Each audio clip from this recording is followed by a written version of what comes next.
പടച്ചോനെ പറ്റി പറയുമ്പോൾ പടച്ചോനെ എന്ത് നമ്മളത്രയും ഇഷ്ടമാണ്, നമ്മളത് റിയലൈസ് ചെയ്യുന്നില്ല എന്നുള്ളതാണ്. പലപ്പോഴും നമ്മളെ ലൈഫിലേക്ക് വരുന്ന പല സ്ട്രഗിൾസ് പോലും പടച്ചോന്റെ ഇഷ്ടം നമ്മളോട് കാണിക്കുന്നതാണ്.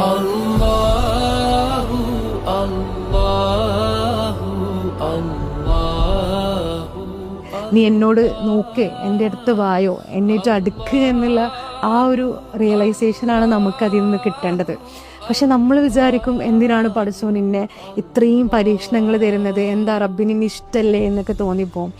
സത്യം പറഞ്ഞാൽ നമ്മളെ പടച്ചോനോളം സ്നേഹിക്കുന്ന ആരും ഈ ദുനിയാവിലില്ല, ഇനി ഉണ്ടാവുകയും ചെയ്യൂല എന്നുള്ളതാണ്. ആ സ്നേഹം നമുക്ക് പറഞ്ഞറിയിക്കാൻ വേണ്ടി പറ്റൂല. ഒന്ന് ചിന്തിച്ച് നോക്കുക, നമ്മളുടെ ലൈഫിൻ്റെ സെൻറ്റർ പോയിന്റ് പടച്ചോനാക്കണം. ജീവിതത്തിൽ എന്തൊക്കെ വന്നാലും നിങ്ങൾക്ക് എന്തെങ്കിലും ഒരു പ്രശ്നം ഉണ്ടെങ്കിൽ ഒന്ന് ആലോചിക്കാം, നിങ്ങളുടെ കണക്ഷൻ